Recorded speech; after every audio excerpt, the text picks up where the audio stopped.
All right. Welcome to episode 210 of the Long Toss here on the Walkoff. It's been a minute. I'm Adam Mack, joined as always by Scott Belford. Scott, let's see that Hawaiian shirt, buddy. There we go. Hey, I got my I don't even want I'm to a ask how sucker. much that cost you. Oh no, this was a cheap one. This was a Oh, cheap one. I mean, I okay. still overpaid for it, but no, I didn't jump off the deep end or anything. No. All No, it's right. good to be back. I know we missed last Sunday, so again, thank you to our panel for joining us and just rolling over the next week, and thank you to everyone in the chat for joining us and putting up with the fact that we missed a show. Glad to see everyone back on board. So yeah. Very good. All right. Some familiar faces, some new faces. Let's start with the familiar ones. Baseball Jenn, how are you doing? I'm all right. I tweeted something a little over 48 hours ago that kind of went viral, and I've responded way more than I feel I probably should and have been called every name under the sun by people who purport to support free speech. And so that's been fun. Well, this is going to be a fun 2-hour conversation today, so I can't wait to get into it. Garth, nice to see you. How you doing? Oh, unlike Jen, I had none of that the past 2 weeks. Yeah. No sarcasm detector going off there at all. No, not at all. I'm well. I'm well. I'm good. It's great to see you guys again, as always. All right, very good. New faces, Jack Landau, news reporter for the BlogTO. How you doing? Thanks for joining us tonight. I'm doing great. Thanks for having me. Yeah, so I can join the chorus of people that have had some interesting comments in the last few weeks. Well, I'm sure we'll get some more interesting comments on tonight's episode as well. And then in the other corner, we've got in the Nordiques shirt. You got to show that Nordique shirt off for us. Here we go. Nice. Scott McArthur, Exit Philosophy. Great name for your baseball podcast, by the way. How'd you come up with that? That's actually my topic that we'll get to a little later, but it's I'll just quickly say it's a combination, obviously, of the exit velocity hitting metric. And then because I'm co-hosting it with Richard Griffin, and we have both, I want to say gracefully, made our exits from the mainstream. There's an exit philosophy behind that, and we each have our reasons for having done so. So that's the name. And I just want to add, it's great to be on. It's wonderful to know that I was your 210th choice. So usually in my life, there are 209 better options. So I'm glad to fit in at 210. And I too, like Jen and Garth, made a number of new friends over the last couple of weeks. I think a lot of them emanate from Sergey, who's running the troll farm in Rostov Oblast. And probably some Elon bots as well, with a lot of blue check marks. But the real people I met, good to know you. New friends. What a toxically positive way of putting that. Phenomenal stuff. Okay, we do got a lot to talk about today. We're going to break down the Jays series with the Twins. That was a sweep that could have gone either way this weekend. We're going to talk John Schneider, temperature check on him, over managing or overreacting. Playoff series are won on pitching and defense, but do the Jays need a bat to help get us there? It's unavoidable. We're going to talk the Pride weekend and the Anthony Bass of it all. So might just lead with that one. Brandon Belt down with a hamstring injury. Who's the call up? And just for fun, let's get to Luis Arias. And boy, if this guy goes 2 for 5 all weekend long, his batting average goes down. What the hell? How do you hit 400 this far into the season? Pretty incredible stuff. So, okay, let's start with the game that we all just finished watching. Cavan Biggio, of course, the hero that we all deserve. Jenn, let's start with you on, Of course. because I know you and me go way back on Cavan Biggio. This is the new age hot seat version of Cavan Biggio. Swing hard just in case you hit it. What are your thoughts on this weekend and Cavan Biggio specifically? Well, first of all, good for him for, hitting that home run today, right? The Jays needed somebody to step up to the plate, quite literally, and snatch a victory from the jaws of defeat, and he did just that. Good for him. He's got some pop in his bat this year, but every other thing he's been touted for doesn't seem to quite be there anymore. So I still stand where I stand on Cavan Biggio. But this felt like a very winnable series. They had no business losing yesterday's game. From what I could see, I didn't watch the game, but I did my Jays in 30 and all that jazz. And definitely they should have won that game. And I was at Friday's game, which felt very winnable. Some really terrible at-bats from Matt Chapman and Brandon Belt. Really horrendous swings that I could see from the 500s as being just absolutely abysmal. Interesting bullpen choices, but I know that of course was, related to Saturday and the bullpen day that was there. It just seems like this team can't gain any momentum, right? I would not have predicted that they would have taken 3 out of 4 from Houston. And the one game being they lost being the Manoa meltdown, of course. But you go from taking 3 out of 4 from the World Series champions to losing some winnable games here. So I don't know if or when they're going to get that ball rolling. Garth, you want to chime in on your thoughts with this weekend? Well, I mean, like, you guys know how I feel about Cavan. I mean, he's never been able to consistently put it together for any stretch of time. He has these moments, and that's all he seems to be at this moment. He's 27, 28 now? That's, and he's been in the league 28. Yeah, and this is who he is. He's a bench piece on a mediocre team at best. Like, he's not a guy. If we have any aspiration of winning the World Series, we need better bench pieces than Cavan Biggio. He ran into one today. Good for him. It was a critical point. Awesome. And beers will be on teammates tonight, but Cavan Biggio's OPS plus is still like 68, hovering around something like that. I mean, that's not ideal. If you have a bench piece and a utility guy, you need him to be kind of hovering around that 100. Jenn nailed it. Like, this whole season's been just no consistency. Like, we'll have a great stretch of 8 games, and then we'll have a shitty stretch of 8 games. And meanwhile, we have Tampa, Baltimore, the Yankees, like, all doing their thing, and we just we're not gaining anything on those guys. And when we play those guys, we get our asses handed to them. So, how are we supposed to make up any ground? Yeah, like, we beat the bad teams that we're supposed to, but like, when it comes down to it, we're not going to come anywhere near a division title when we can't beat any teams in our division.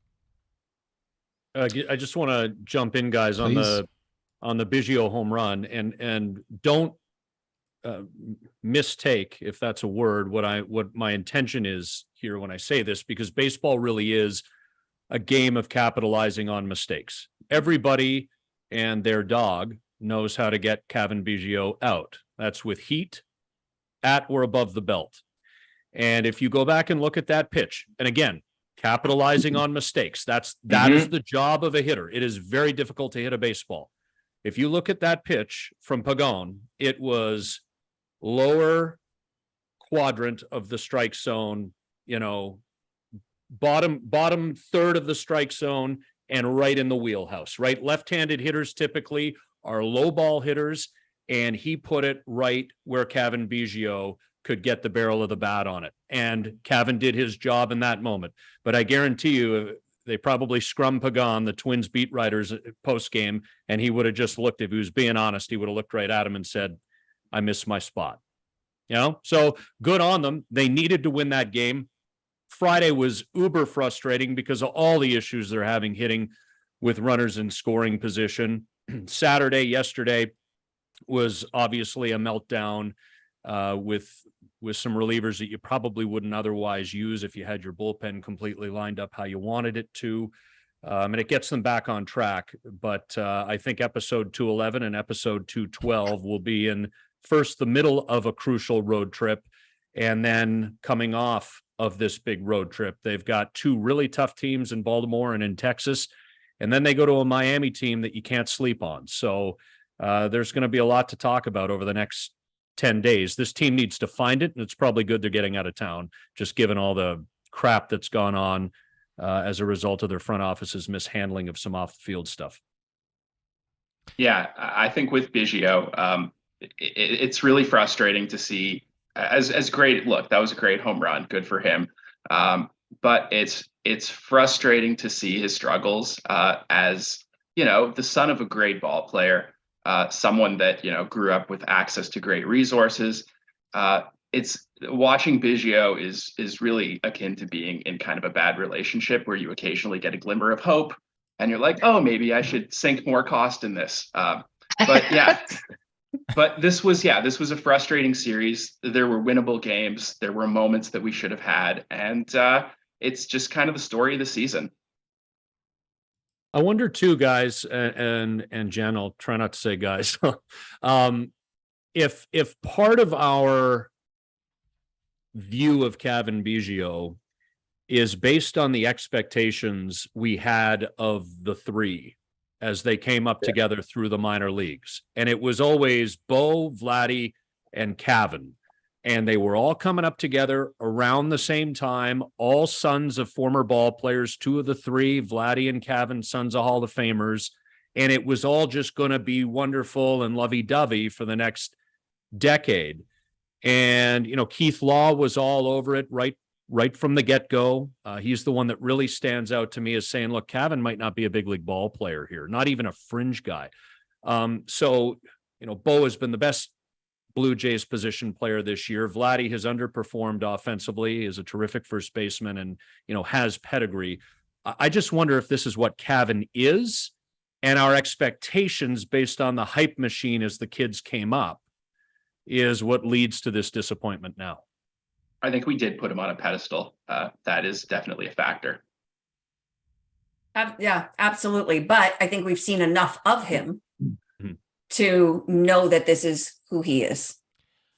That's where I'm at on him too. I mean, he's 28 years old, and Garth touched on it, right?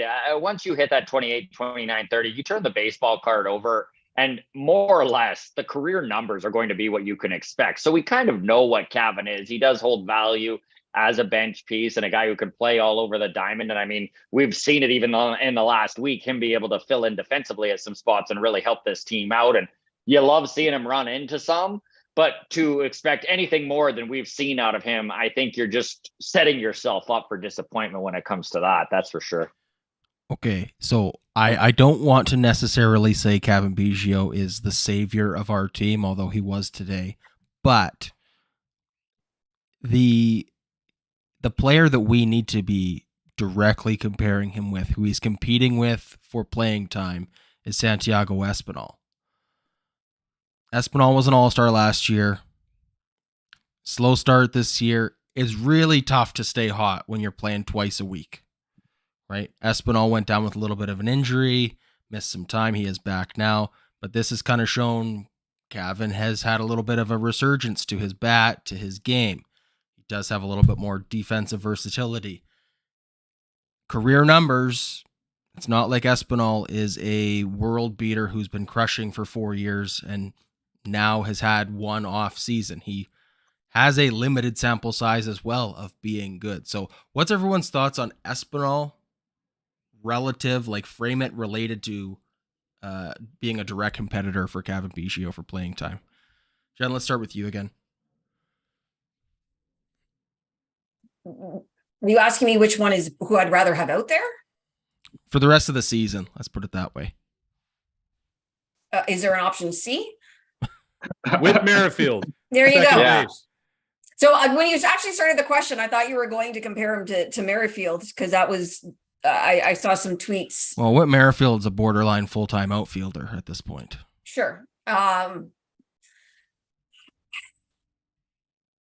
to be, this is a difficult question to answer because I don't think either one of them moves the needle on the season whatsoever, right? I don't think they move the needle for this lineup. And I know it's going to come up, but they need a bat. They need somebody in that lineup who can provide some protection for Vladdy, somebody who can just have better at bats.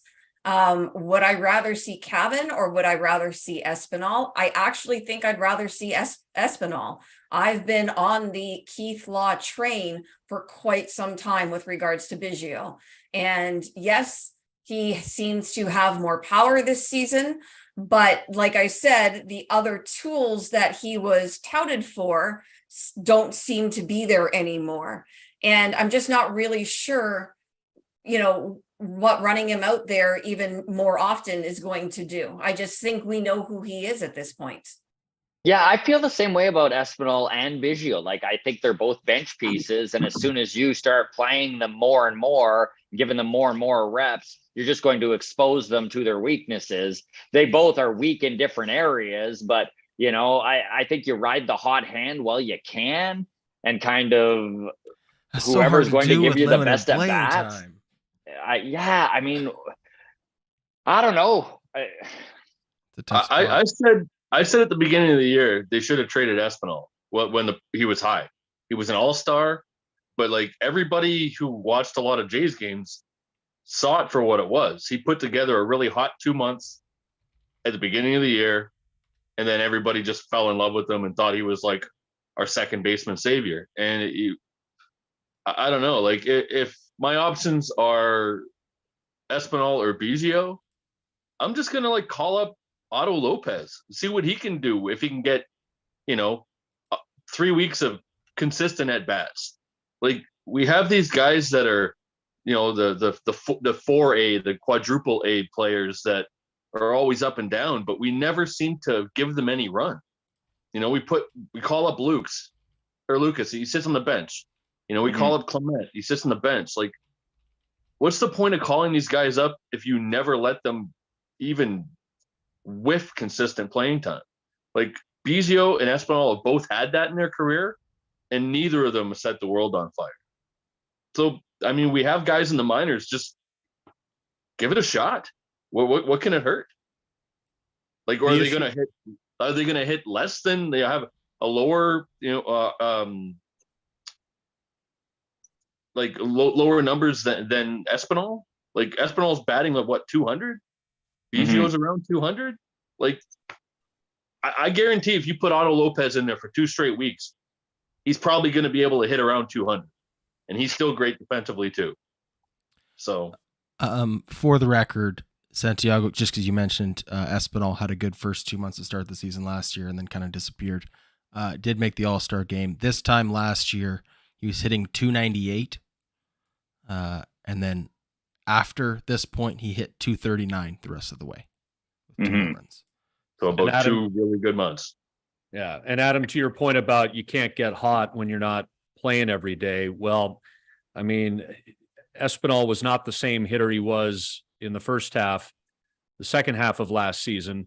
But I think, because they wanted to do the hybrid deal with Whit Merrifield, he was going to get a lot of reps at second base, and he almost literally did not hit for the first 6 weeks of the season before he came down with that injury.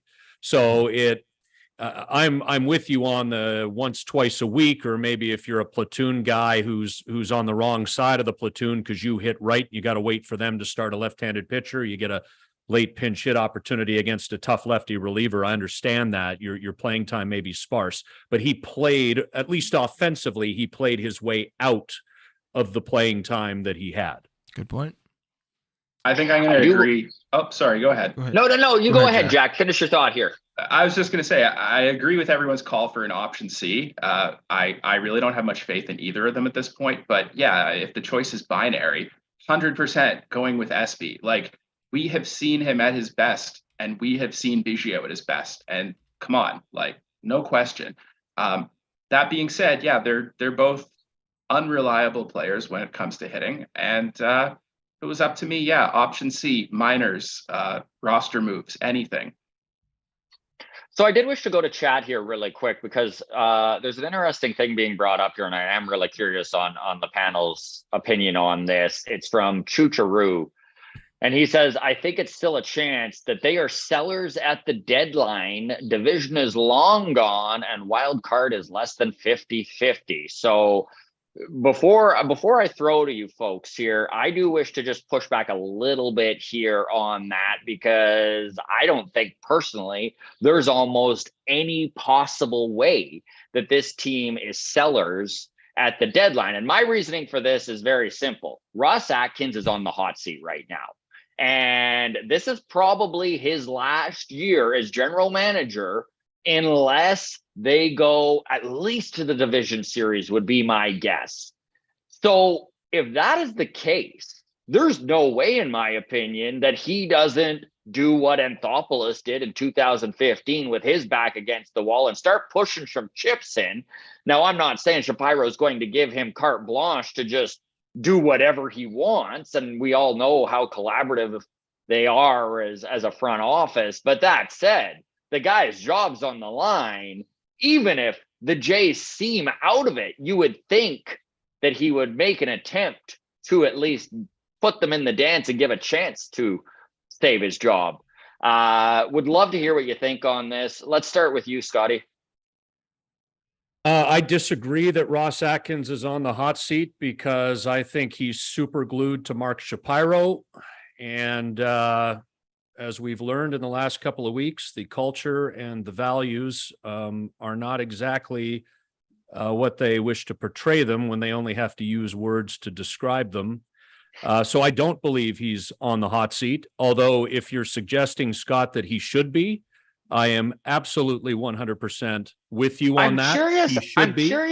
I'm curious why you think that he's super glued to Shapiro. Like, do you think he's a shield for the president? He's a shield. Mark Shapiro didn't speak up in the last 2 weeks because he wants Ross to be the face of the team, and Ross Atkins hid like a scared child because he wants John Schneider to handle all this stuff. So you don't think his job is on the line? Like, you don't think I don't Shapiro at all either? His job is on the line if Mark Shapiro's job is on the line, and I don't believe Mark Shapiro's job is on the line. And I will add that there is no way this team can sell at the deadline, because they are issuing, in some cases, 100+ percentile increases on seasons tickets for people who have held lower bowl seasons for decades, dating back to Exhibition Stadium, and they can't puke the bit now and anger the fan base any further. There's the combination of that with the fact that there are 3 wildcard spots now in the American leagues, and obviously in both leagues. So you don't have to, you're not scratching and clawing for 1 wildcard spot or for 2 to play that play-in game under the more recent rules. The problem they have is that, well, we've been talking about what they need to do to address second base. We've touched on the fact that they have no bench. We've yet to touch on the fact that they are a Kevin Gausman injury away from unmitigated disaster in that starting rotation, and they have a shaky bullpen. So there is a lot of work to do between now and the end of July, start of August, if they are going to vault themselves, in my view, into legitimate World Series contenders. But they will be in that playoff conversation all season long. I mean, for one, great point about expanded playoffs. They are going to be contenders, barring any sort of disaster. I think right now they are a game and a half back of the final wild card spot. Orioles, Yankees, Astros, and then the Blue Jays, I believe. Half a game back of Houston now. Behind them, Angels, Red Sox, Mariners. Yeah, I'll just add, guys, and I swear I'm not going to hog, but I've been a radio host for 20 years, and I end up just vomiting for hours and hours. So you got to contain me. Alek Manoa, having the year he's had, has really thrown a wrench in a lot of things. You know, you can't, and that's not me crapping on Manoa, because this stuff happens, right? It could have been an injury, and they could have been without him for 2 months as a result of injury. but him pitching like this, where he not only wasn't pitching well, but he wasn't even getting them into the 5th or 6th with a chance to win the game. You know, you might be down 4-2, but you still got a chance halfway through the game to come back. The fact that he has pitched as poorly and has had to be sent away just to sort of recalibrate for a while has really messed things up. So Yeah. let's talk Alec Manoa then. Garth, go ahead. Well, I mean, we've seen this before with pitchers. We've seen it before with pitchers in our organization. It happens.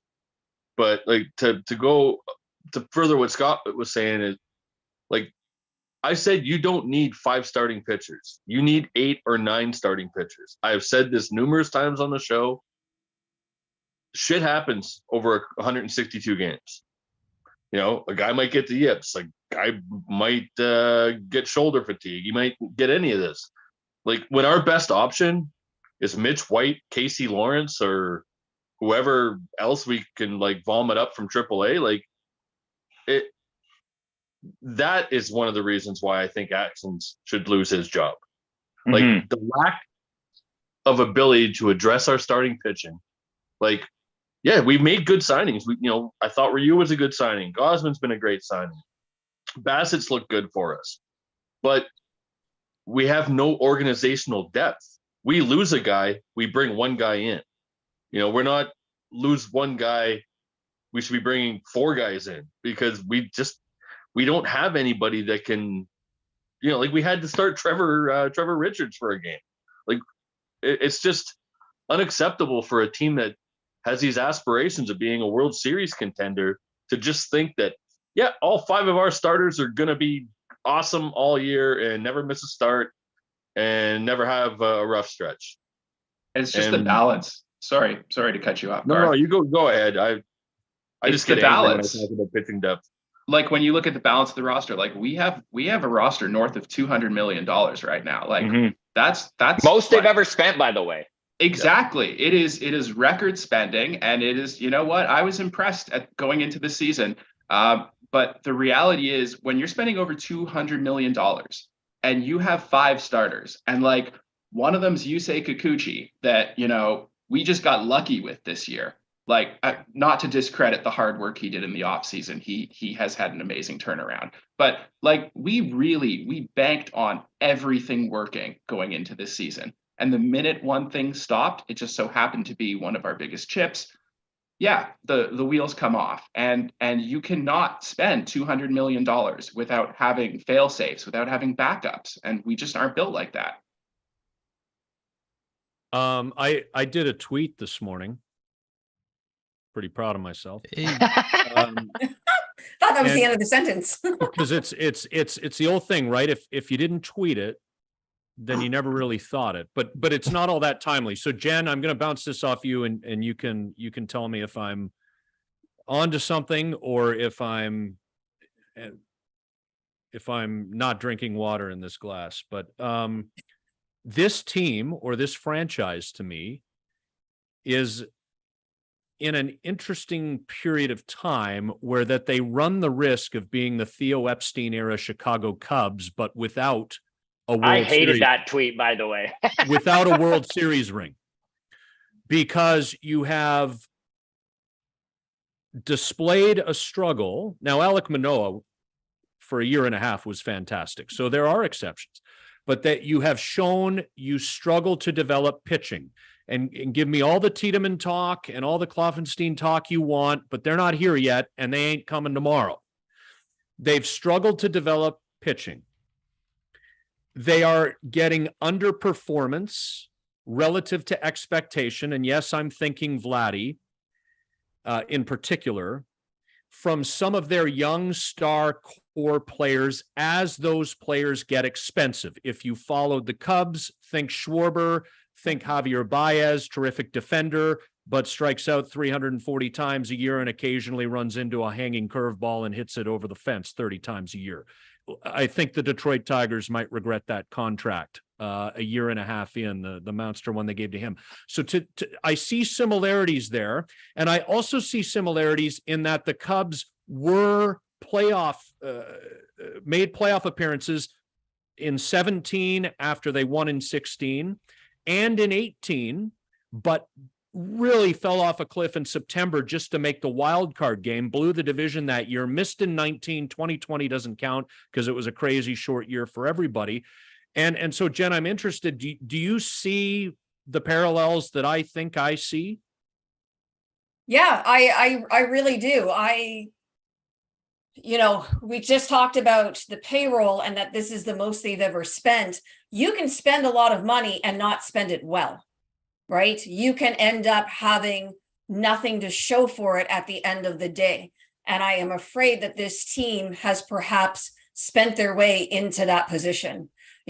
How do you spend that much money and not have a viable, sixth option to step in as a starting pitcher should there be an injury or severe underperformance? And, especially when one of those pitchers you're banking on, Kikuchi, had a terrible season last season, right? How do you step in and present yourselves as true contenders when you haven't addressed that glaring issue, right?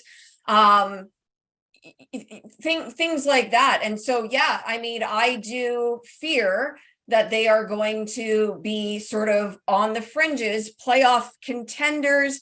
Maybe they make the wild card here, maybe they don't, sort of season over season until, they're forced into, either offering these massive contracts or these players walk and they're sort of starting from scratch again, right? They're rebuilding. I don't know how an organization goes without developing starting pitching. I really don't.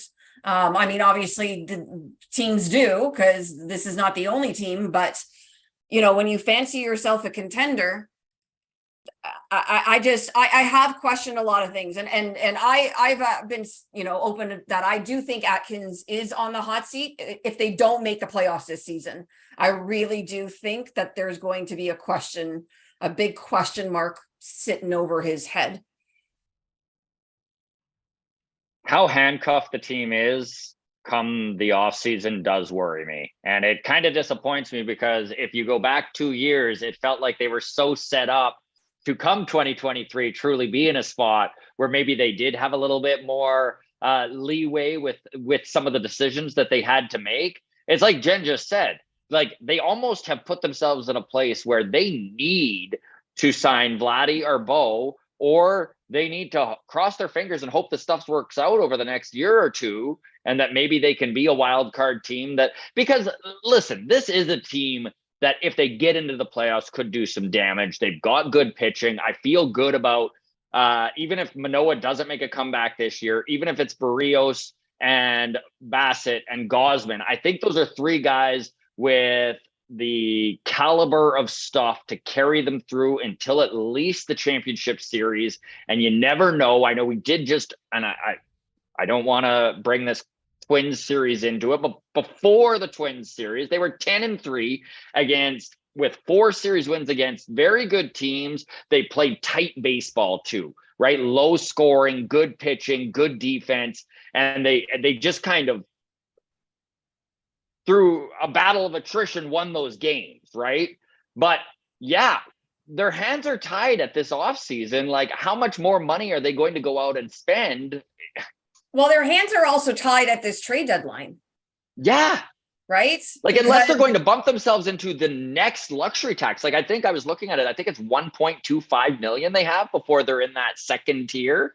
I don't know if they would be prepared to do that. You'd hope so, but. So where does the solutions come from then? Because, I just have a hard time with the comparison of the Theo Epstein Chicago Cubs, because he was 5 years into his time with the Cubs before they won. If he didn't end the curse of the Chicago Cubs, that whole Epstein era would be viewed differently, right? Like it's a little bit. Yeah. And it's the same thing with like Alex Anthopoulos gets viewed with such rose-colored glasses in Atlanta because he went to Atlanta and immediately the Braves like World Series champion and look at all he's done. But like, it's a little bit unfair when playoffs is such a crapshoot.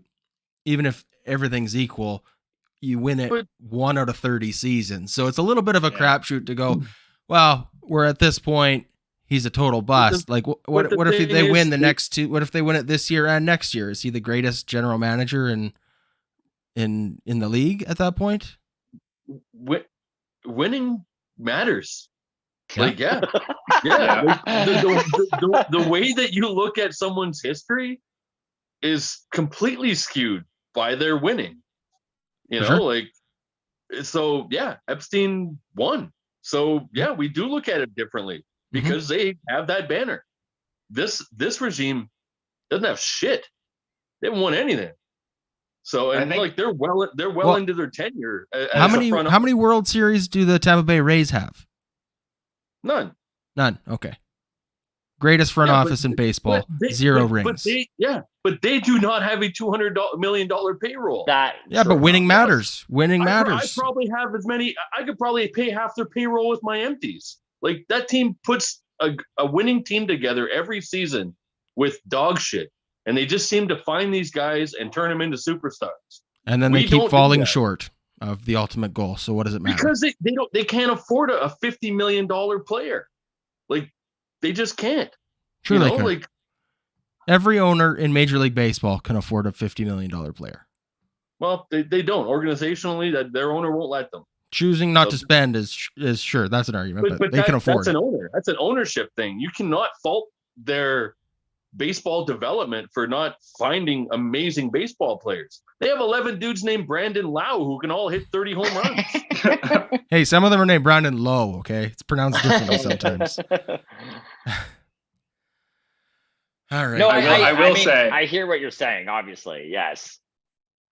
It's just we keep going back, like I keep going back to this analogy of you can't evaluate the cake until it's done cooking. And like I will be the first at line 10 years from now to look back and go, yeah, this Ross Atkins era was a total bust. We wasted all of these awesome superstar young players. But until then, like we could win 4 of the next 5 World Series. I wouldn't be surprised. We could also miss the playoffs 4 of the next 5 years. That wouldn't I be don't think- surprised. I That's don't baseball. think the problem with the cake is that it's done cooking. I think it's missing ingredients. I think we have obviously the wild card in Ryu. We don't know. How can you make any moves when you don't know whether Ryu is going to come back healthy? He could come back a stud, and that changes everything. Manoa's rehab stint. Like there's so many variables that, I mean, any of us, if we were going to be armchair GMs, we would be handcuffed by indecision right now. Right. So that's what I'm saying is, are any of these Ross Atkins' fault? Is it his fault that Nate Pearson is now one of the best pitchers in our bullpen instead of one of the best pitchers in our rotation? Is it his fault that Alek Manoa got overused last year and is having the season he's having? Is it his fault that Ryu is You could off the argue books this year? you could argue that it's his fault that Manoa had to be overused last season. And you I could was argue, gonna say it is his fault. And- There's no depth. Depth And you can is you his can fault. argue that Yeah. they don't have anybody to replace them. Like You could argue that they went into the season with no viable candidate to replace Ryu if it didn't work out. Like we don't have a backup plan. I hear what you're saying. I just think having like AAA depth is such a awesome thing to have and also very hard to just get. It's like, I don't know, it's like my wife telling me to just lose weight. Like I'd love to, but then I'd have to put all the work in and do everything that I need to do, and that's hard. I don't want to. Well, they're Get off my they're case. also in a period of time, and it is the responsibility of the organization to ensure that this period of time is as limited a period of time as possible, where there is just nobody knocking on the door in the minor leagues, right? I mean, there's nobody.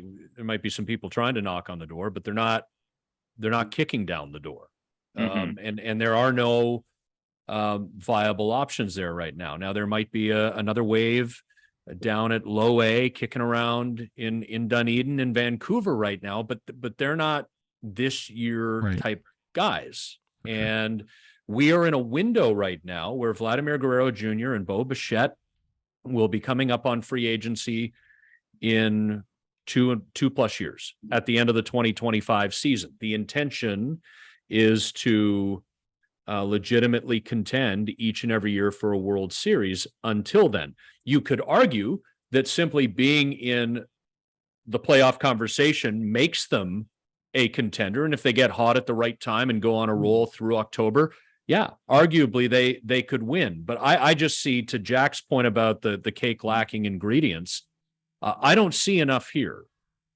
And we talked about how Manoa cratering this year affected the plan. Vladimir Guerrero Jr. is back to being a ground ball machine. And so there are some things happening that are skewing the plan, screwing the plan up a little bit, that could be corrected in season.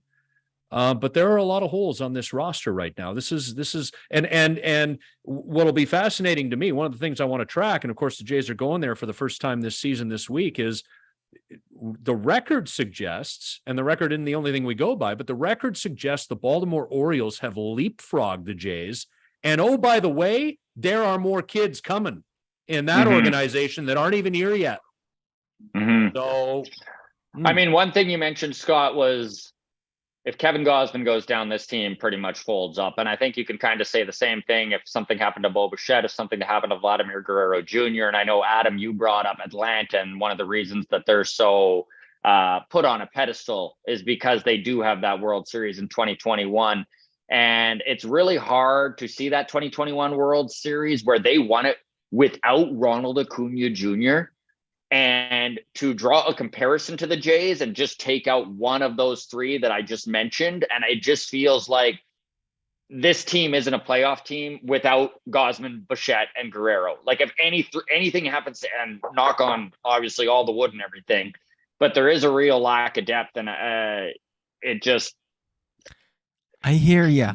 Just to the point about Ronald Acuna Jr., and everybody can poop on me if they want to for this, I don't think they win the World Series if they do have Ronald Acuna Jr. that season. Because that's just the crapshoot of sports. I know he's a great contributor, but like, that's the exact same team can go to the playoffs 10 times in a row that season, only win the World Series once. They happen to have done it. Awesome. Like, literal tip of the cap to the Braves for doing it. It is like, it's a crapshoot. That's playoffs. Playoffs is such a crapshoot. Who saw the Phillies go into the World Series last year after the season they had? True. They almost did it. You know, rerun that exact same playoffs 10 more times. The Phillies probably win one. Like, if you had a sports simulator, if that was a thing. Yeah, but Adam, I'd sure way rather be Houston than be the Phillies, you know, and like need to rely on getting hot and crossing your fingers and just the right things lining up. But I agree with you too. I agree with you. But that's also, I think this team is good on paper. I think we have the ingredients. I think Varsho is awesome. I think Chapman is awesome. He showed at the start of the season. Like, when he's hot, he's a great hitter. He's got it. He's streaky. That's fine. We have all the hitters we need. They're just underperforming right now. That's the whole team. With maybe the exception of the bullpen. The bullpen stinks. Every season. We have 4 starters right now. Hold on. 29 fan bases say that every single season. Right, but I'm only concerned about this one right now. Sure. Yeah. All right. I like that. I just Oakland. Like, you know, we wouldn't be emanating out of Canada if we didn't say a boot and talk a little hockey. Adam, list me the last 5-10 Stanley Cup champions, and in order, and then also list me the last 5 or 10 President's Trophy winners. You remember the first one. You don't remember the second one, and there's a reason for that. And I say that acknowledging that being good over 162 is a bigger challenge than being good through a few playoff rounds. But October's where you make your name, man. And if you go and look at Derek Jeter's baseball reference page, check that OPS plus. It's good. It's not elite. But he was on amazing Yankees teams forever and ever and ever and ever. And he always came up in the clutch, or seemed to always come up in the clutch in those big games. And that's where he really carved his Hall of Fame career. The playoffs do matter. I mean, we play for, in hockey, the Stanley Cup, and in Major League Baseball, we play for, as the great Commissioner Rob Manfred said, that piece of metal. So right, I am going to go to chat here please really quickly before we move on to the next topic. Michael Borland sent us $14 on a super chat. So thank you to Michael. And of course, anyone who sends a super chat, we will get to your question. He says, do the Jays pick up the Merrifield option? Although expensive, he seems kind of necessary since they likely lose Chapman with no other prospects coming up. Jack, would love to hear your thoughts on that. He's been one of my biggest surprises this season. If I had to double down on Witt, I would absolutely. Just really, really impressive, especially compared to last season where he was just kind of middling. Garth, for $14 million, would you bring Witt back next year? Me personally, no. Yeah, I hate Whit no. Merrifield. But the It's Jays 18 million, by the way. Yeah, it's 18 million. 18. Yeah, Okay. that's. I don't know. He's well into his 30s. He's having a nice season, but He'll be 35 next year. yeah, 18 million for a 35-year-old. I don't know, man. Like that's a little steep. I don't know. I feel like He's you not- could get a better second baseman on the open market. Of course, I haven't done the research on this. I haven't Well, looked I into mean, the you can- free you can agent get- market next year, but I think you could. 18 million just seems like a bit of an overpay for Whit Merrifield. well, it is. It definitely is. And I think that's the point Michael's making is like, is it worth the overpay being there's so little depth and they're No. probably not going to get Chapman. No, because we could I'm sure we could find a guy in the $7 to $10 million range. Like, why? I don't know. I don't think his numbers scream $18 million. Like that's a lot of cheddar. I don't know, man. I just don't think he's worth it. Jen, Scott, either of you have anything to comment here? Is it worth it knowing that he can play more than one position? Maybe. I don't know. Who have they got? Chapman, Belt, Merrifield, and Varsho. Am I correct? Those are the four that they would have to Free decide agents? what. Well, Yeah, Varsho's got a lot of service. Varsho's got Varsho's another, locked down. 3.5. Kiermaier. Sorry, not Varsho. Who am I missing? Kiermaier. Kiermaier. Kiermaier. Oh my goodness. Sorry. How could I forget Kiermaier? So I'm going to rephrase the question. Of those four, Chapman, Belt, Merrifield, and Kiermaier, who do you make a qualifying offer to? And who do you make it knowing that if they might sign? Because I don't think Chapman would. I don't think Chapman takes that. I No, want Kiermaier Kiermaier back. would Yeah, jump it's all Kevin. over him. Yeah, Kiermaier would jump all over him. And I don't think you need to do that. I think you can bring Kiermaier back without giving him whatever the qualifying offer winds up being this year. Let's say 19 million-ish. So give him 3 years or whatever at a lower AAV. I mean, if he'll take 3 years, 30 million, I would love to have Kevin Kiermaier in this outfield for the next 3 years at that price. But I mean, who knows? Like the thing with Merrifield, so it's a mutual option. So it kind of gets to what Jen just hypothesized about Kiermaier. Like, is Merrifield going to talk to his agent and say, "Do you think we can get term? I don't need 18 a year, but I'll take 10 a year on a 3-year term. I'll take 3 and 30 just so that I've got myself locked in for the, as I get into my later 30s." Or is he going to sit there and say, let's exercise our half of this and see what the Blue Jays do? I think at his age, he might seek the possibility of term if he has a good enough year at a lower AAV. So it may not be fully in the Blue Jays' control whether they're able to keep him at the 1-year number. 18 is stiff, but I just in this day and age, I really am less concerned about the dollar amount than I am about the term. Mm-hmm. And because you've got Bo at a fixed number, you've got Vlad who will get whatever he gets in arbitration. You can play with that $18 million if you don't feel that there are better options out there. If you had to make a decision on exercising the remainder of a contract for Whit Merrifield that was like 3 years beyond this, then you walk. But Yeah, the I 1-year don't- dollar doesn't bother me.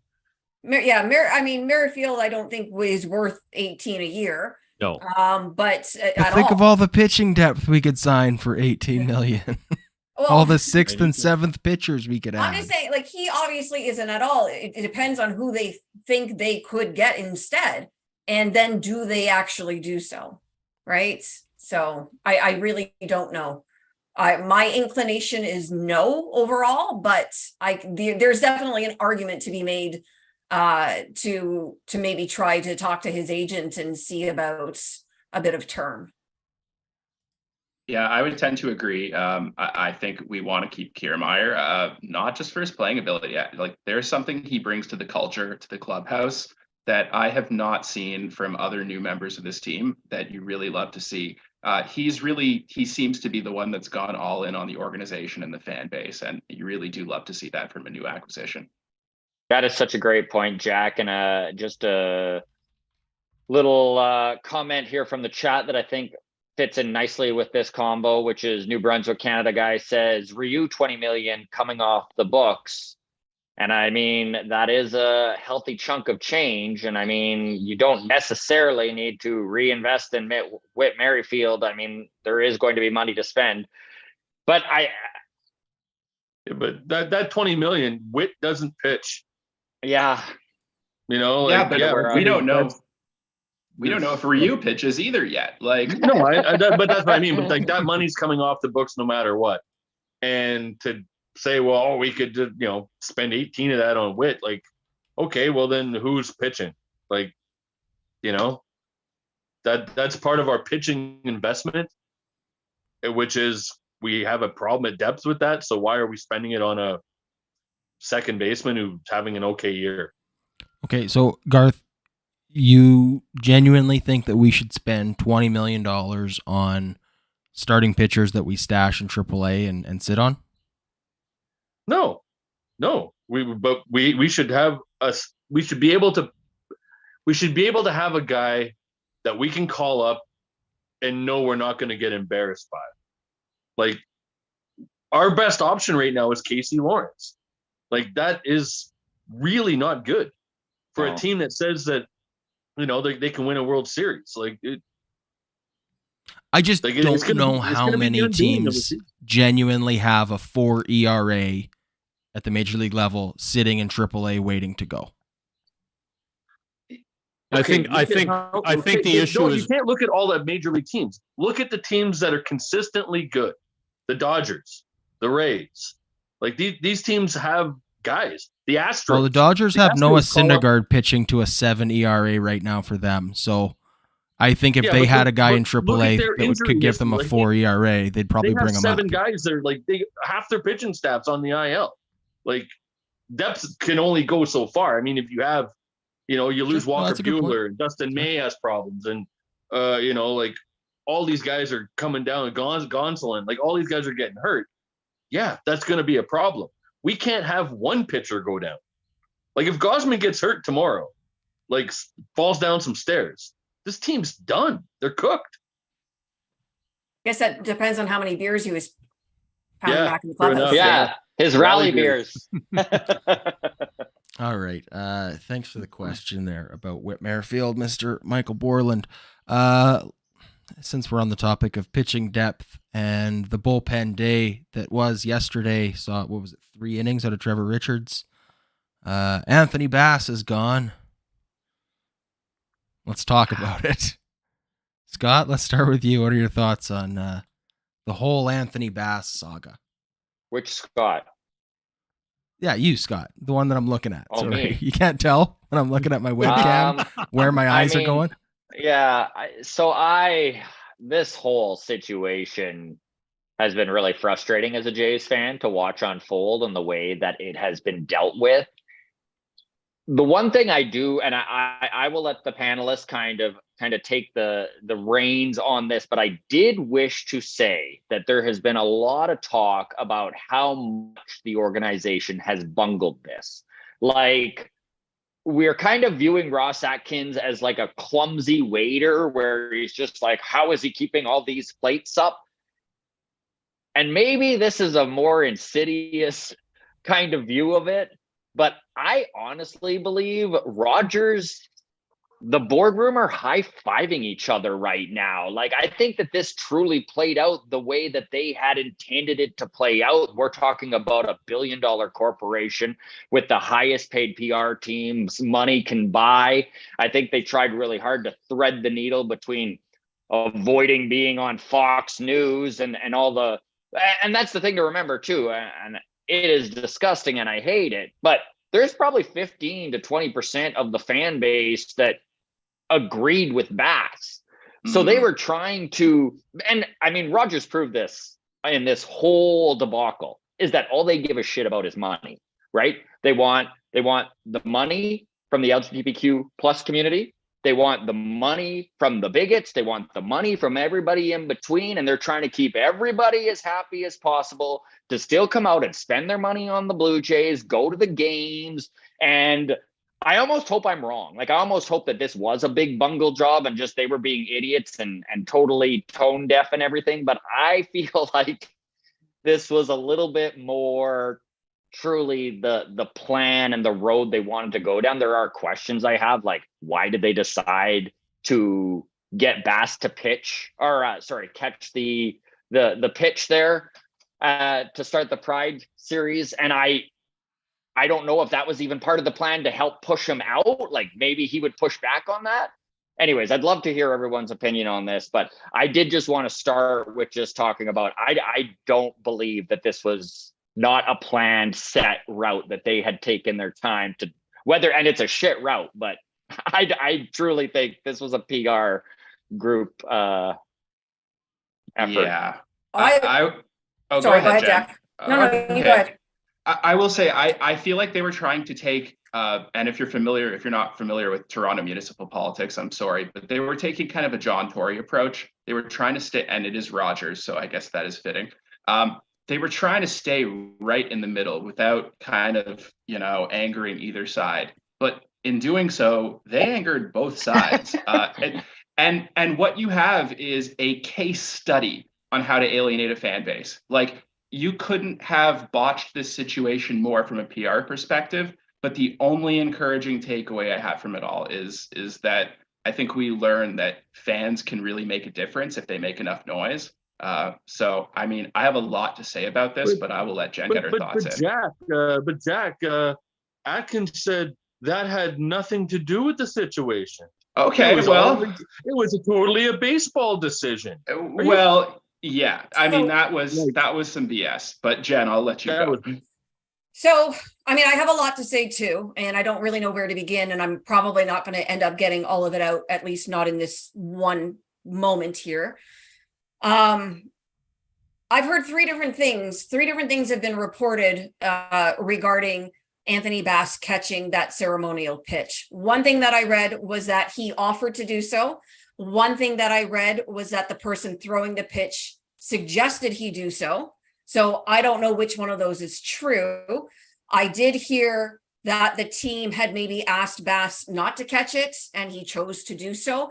So I don't even know what of that is true. It's really impossible to judge what went on there when it has been completely inconsistent reporting, because I don't know what order any of that happened in.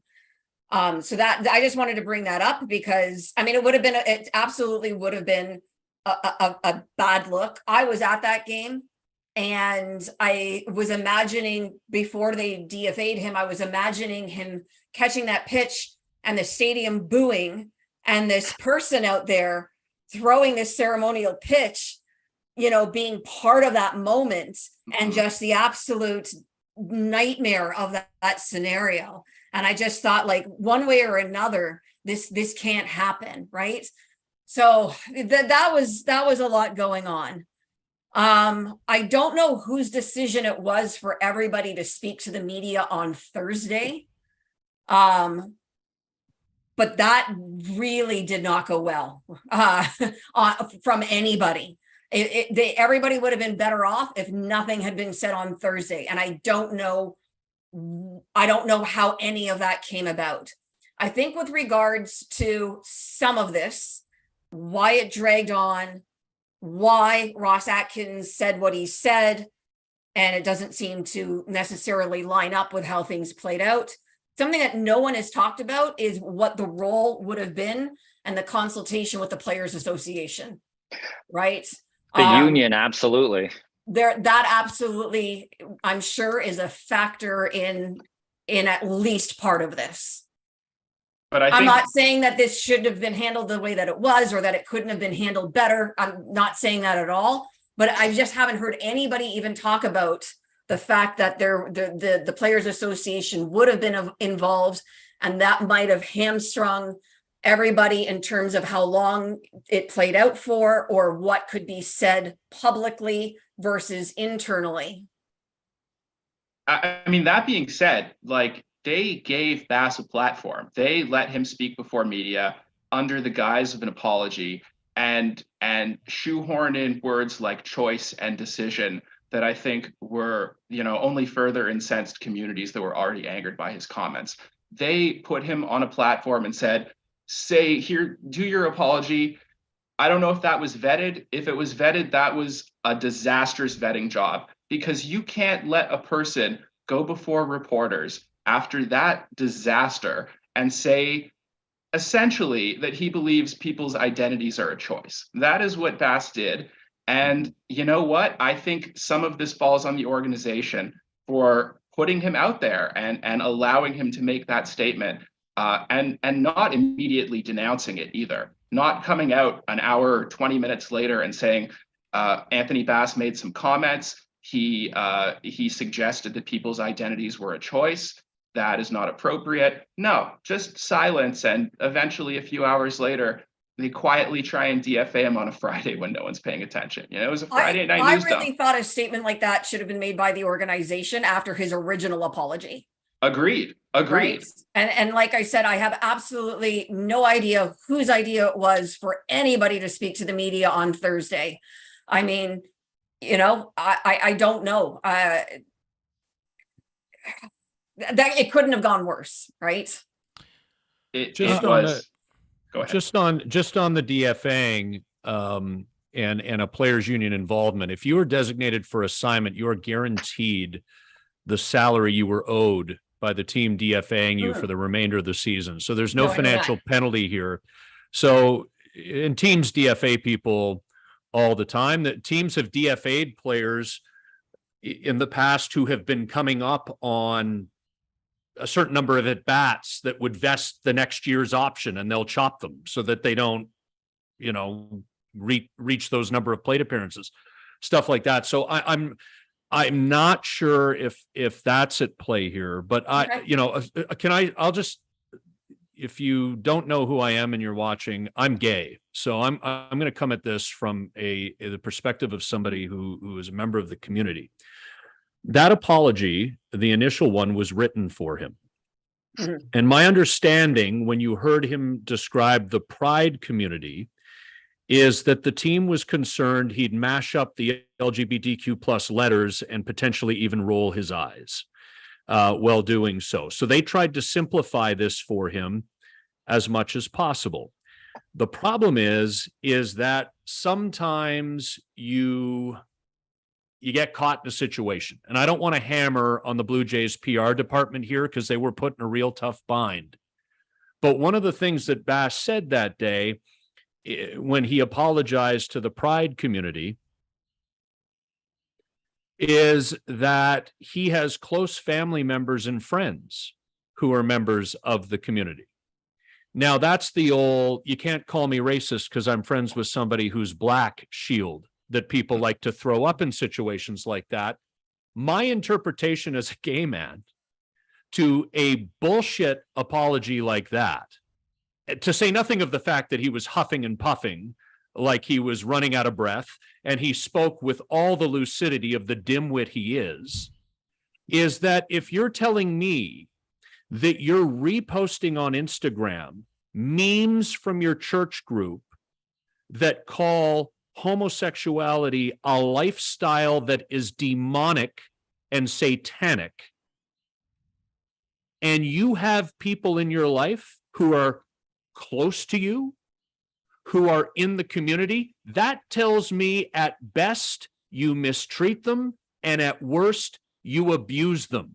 Your apology which wasn't an apology because it wasn't his words. He was just doing his best to mash up something the team came up with for him. Your apology, in my view as a gay man, actually made things worse. Worse. And then the next couple of weeks unfolded, and it was a complete and total train wreck. I just want to offer, Mark Shapiro and Ross Atkins don't like being pushed back on. And anybody who has worked for them, and when I talk about being pushed back on, I don't mean people who hammer them publicly. Like, I mean people who have the ability to go into their office as a subordinate and say, you're not handling this properly. This is how we need to do it. And then come to some sort of arrangement that works, that is actually functional. When you fire people who aren't yes people, this is what you get. There was nobody to tell the general manager that he wasn't handling this properly, to offer him an alternative, because he's waxed all the people who have the experience and would have had the willingness to help him with that. This was complete and total incompetence. And to your point, Scott, sometimes it isn't sinister, it's incompetent. And those two can be very difficult to differentiate, because sometimes you can't believe people could be that stupid holding the positions they do, so they therefore must be sinister. No, they actually are that stupid. And they are weak leaders. They are weak leaders, and people who have been close to that team and have worked for them will tell you that the culture and the values, which are just words that they always put out there, are not reflected when the doors are closed. And it all came out. It only takes one ugly incident to show people who they really are, because when the shit hit the wall, they couldn't clean it up. So culture, values, just words, just HR spin, corporate glad-handing lovey-dovey bullshit that doesn't mean anything until it has to. And then when it has to, it's a nothing burger. They failed, it's ugly, and they wear it. Well said, Scott. That was awesome, man. Yeah. I just want to bring attention And they're to cowards.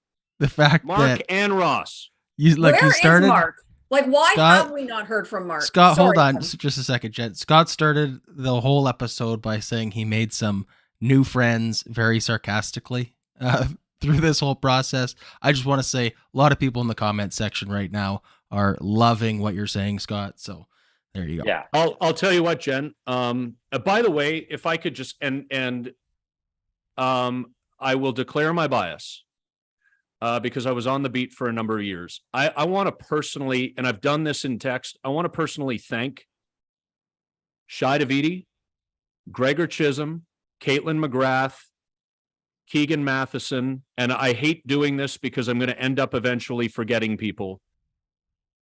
They banded together as a Rob Longley.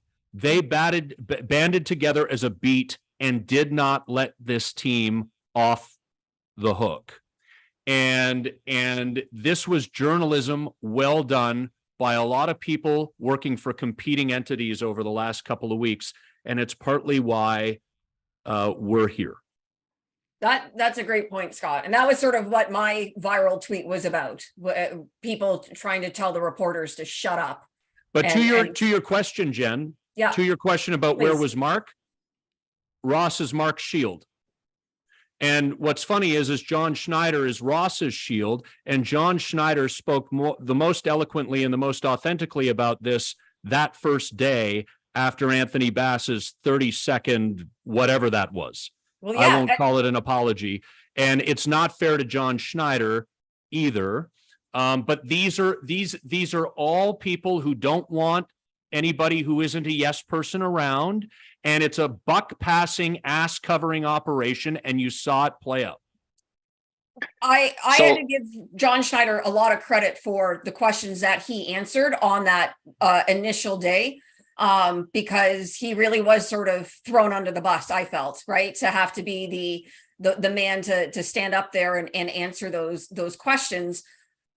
And based on what he said, it sounded like more action would be taken. In fact, I think he said this isn't the end of this, right? Like, you know, and then for it to have kind of gone on the way that it did, you know, and I know I totally, Scott, you're right. Well, Bass met with Sherwin Modeste, right? The head of Pride Yes. Toronto, and had that conversation with him, and they thought that maybe that was going to start a bit of a relationship. Look, I have no problem with trying to come out better for this. When Kevin Pillar yelled the 3-letter F word at Jason Mott in Atlanta in 2017, I had my own radio show on TSN 1050 at the time. I did the first, now I hadn't come out publicly yet, but I was very much living my authentic life personally.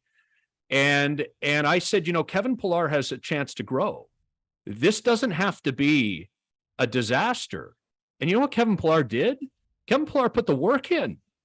Yeah. To Kevin Pillar's credit, he put the work in. But you could see that Anthony Bass, he's 35 years old, and he has lived the fundamentalist life since he probably started going to Sunday school at 2 or 3 years old. And all this crap out there about transgender people grooming and stuff.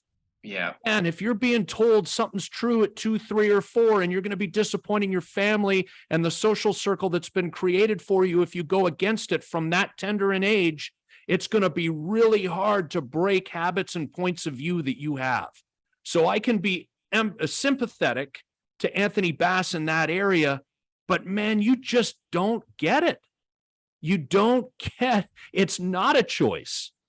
Yeah, I definitely chose to be gay because, man, it's a pure joy having asshole politicians in the United States litigating against people like me as a way of fomenting support from their crazy ass base, while they just cut taxes for the rich and onward the 99% of us go, being close to broke, you know, fighting each other over the lifestyles of other people. I'm not going to hijack all this and turn into a socialist, but what I'm saying is like, it's just honestly, I am not trying to groom your kids.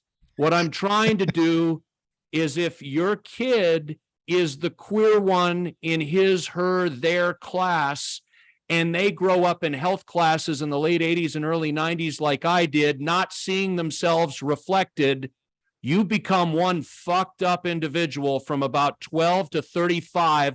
I raise my hand. So we ain't grooming anybody. We're just trying to make sure that every kid feels seen and understood as they learn about the changes they'll go through in adolescence. And 98 or whatever the hell % of them are going to be cisgendered, straight individuals. But those who aren't will actually see themselves reflected, and maybe, just maybe, they won't spend as much of their life suicidal like I was. Here. So if you're against that, fuck off. I think that was perfectly said. Yeah, honestly. I would clap if it didn't mess up the audio. I wanted to tack on one point, and I also want to circle back to what you said about Kevin Pillar, because I think that's a very interesting precedent for how an apology Jack, should go. can I hit pause for 1 second on this? Absolutely. And I'll throw right back to you. Absolutely. This is literally the worst possible time for me to cut out, but I need to take my little sister to the airport right now. But I did just want to say, like, Scotty Mac, I have been a fan of yours for years, and it is very, very cool you came on the show, and to just how well you put everything that you just ranted about. Very appreciative here, and would love to have you back sometime. All the best, Jack. Right back at you, man. Like, really appreciate you coming on. Thank you so much. And Jenn and Garth, always a pleasure.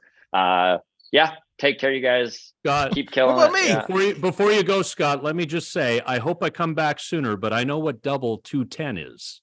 So if you want to have me back on that episode, we will have you back anytime, Yeah, man. my man. If it makes you feel better, the 2 just means season 2. So you're much closer to like episode 10 of season 2. Yeah. Yes, Oh, we're trying to okay. appear much All more right. legitimate than we are. All right. There you Okay. go. But All you right, fell for it, everyone so here you listening go. in the chat, thank I'll be you. back and I'll be back for season 4, episode 20, but I'll be back in between. there you go. And we look Awesome. forward to it. All That'll right, be a everybody. live Cheers. show. All right. Bye, Scott. Okay. Jack. Jack, back to you then. So I did want to just circle back to one point about everyone that did work together to keep this story alive and going. I wanted to give a shout out to a social media user who arguably got this entire fire started. I hope I'm pronouncing his name right. It's Johnny Giunta or Johnny Giunta. He's the one that posted the thing on Twitter that just kind of set this whole thing in motion. Let's see what Anthony Bass is up to on Instagram. I think a lot of us probably wouldn't have caught this. I don't think it would have been a story as fast as it was if he didn't. So I wanted to shout out the social media users behind the scenes that are fueling this content. But also Kevin Pillar, I think you made some amazing points that I don't think I could come close to touching. But yeah, I think the league's response too. I mean, Pillar was suspended, right? And Ross Atkins flew from Toronto to Atlanta to deal with the situation, which was, to me, paled in comparison to what Bass did. It's day and night, right? Like Pillar, he uttered a syllable of hate and it was a horrible thing. There's no defense for it. But Bass doubled down. Bass said the thing, he tripled. He posted it, deleted it, reposted it, did the fake apology, did the second fake apology. He quadrupled down. This is a different situation. And it's amazing how the team handles two situations that really have the same bones. They have the same hatred behind them. But it's just, was it the word that was used or was it the fact that Bass didn't say it? I am struggling to find what it is that didn't violate the league's anti-hate policy or the team's policy. Like, why is this different? Why have we regressed since 2017? I was discussing this with the friend that I was at the game at. That's not grammatically correct. The game, never mind. The friend that I went to the game with on Friday nights, we were having this discussion, and that friend of mine is a gay man. And the only thing that we could come up with was that one happened on the field and one happened off the field. And I don't know, I'm not defending it. That was the only thing we could come up with for why they were handled differently. Okay. I have another one. I have another theory. Please, Jack. It's that Bass spoke behind the shield of his faith. And that's something that was not done before. And you can do that now because we have seen precedent set by James Reimer and the Stahl brothers in the NHL of refusing to wear pride jerseys because it didn't align with their beliefs. We've seen it in Major League Baseball as well. There Yes. a number of players on the Rays didn't want to wear the rainbow logoed uniforms for the same reason. Can I okay. go ahead, Garth? Go ahead, Adam. Just let me. No, you go ahead. Go ahead. All right. I am very uncomfortable with taking the devil's advocate role, which Then don't. I always find myself in this where I'm defending agents when it comes to No, there is, Garth. This is the point though. It is a nuanced conversation, and I'm not here to defend bigotry or anything like that.